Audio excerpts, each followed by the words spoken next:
¿Por qué murió Usa al tocar el arca del Señor? Recuerdo la primera vez que leí segundo de Samuel, capítulo 6. Allí encontré la historia de la muerte de Usa al tocar el arca del Señor, cuando ella era trasladada a Jerusalén. Fue un pasaje que tuve que releer una y otra vez porque me costaba entenderlo al preguntarme la razón de la muerte de este hombre. David y toda la casa de Israel se regocijaban delante del Señor con toda clase de instrumentos hechos de madera de abeto, y con liras, arpas, panderos, castañuelas y címbalos. Pero cuando llegaron a la era de Nacón, Usa extendió la mano hacia el arca de Dios y la sostuvo porque los bueyes casi la volcaron. Y se encendió la ira del Señor contra Usa, y Dios lo hirió allí por su irreverencia, y allí murió junto al arca de Dios. Segundo de Samuel 6, 5 al 7. Esta breve historia no está para que la pasemos por alto. Ella sirve como una señal de pare en una intersección congestionada.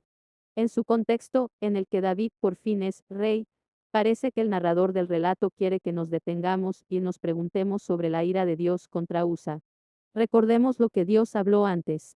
A primera vista, nos puede resultar fácil cuestionar primero el obrar del Señor, antes de cuestionar y condenar el obrar de Usa.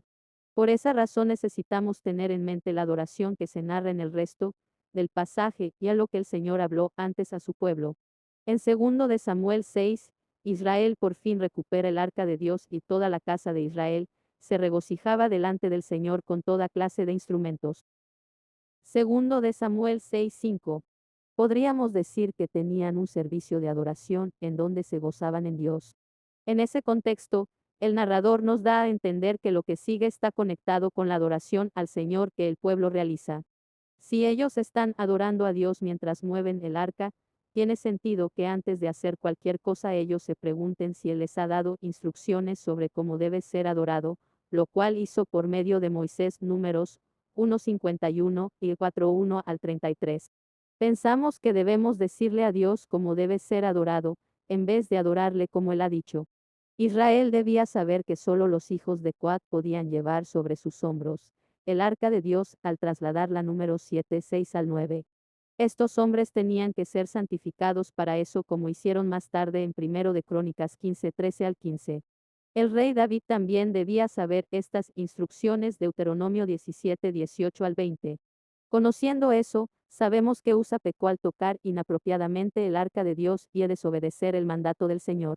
Dios no se enoja o responde con ira sin dar primero instrucciones a su pueblo. Nuestro problema es que pensamos que debemos decirle a Dios cómo debe ser adorado, en vez de adorarle como Él ha dicho. Dios había dicho cuáles manos podían sostener el arca. ¿Qué llevó a Usa a pensar que sus manos serían más limpias que la tierra que el arca tocaría al caer al suelo? Aquí se nos enseña que la verdadera adoración es conforme a la palabra de Dios. En esta historia vemos la santidad de Dios que trasciende todo lo creado porque Él es perfecto y no puede tolerar el pecado. Una historia para pensar en la santidad de Dios. La historia de Usa nos debe llevar a pensar en actitudes y acciones que consideramos buenas, pero que delante de la santidad de Dios no lo son. Por ejemplo, ¿cómo controlamos nuestros impulsos que a primera vista pueden ser correctos, pero cuando nos detenemos a evaluarlos nos damos cuenta de que no están conforme a la voluntad del Dios Santo? La misma santidad que nos separa de Dios es la que ha hecho que Él se acerque a nosotros en su Hijo Jesús. La buena noticia es que la misma santidad que nos separa de Dios es la que ha hecho que Él se acerque a nosotros en su Hijo Jesús. Todos los creyentes venimos a Dios sabiendo que Él es santo y que hemos pecado contra Él por querer vivir nuestra vida conforme a nuestros planes y no los suyos. Cuán misericordioso es Dios, que en Cristo nos libra de toda su santa ira. Junto a la obra redentora de Jesús, tenemos la palabra de Dios para vivir conforme a ella en el poder, que ahora reside en nosotros por medio del Espíritu Santo. Venimos ante Dios en Cristo, su palabra, nos informa cómo vivir para Él, y el Espíritu toma la palabra y la aplica en nosotros para nuestra santificación. Juan 17, 17. Así vivimos ante la santidad de Dios. Para más videos suscríbete a Lo que la Biblia dice. Comenta y comparte. Toca la campanita y podrás seguir cada nuevo video. Bendiciones.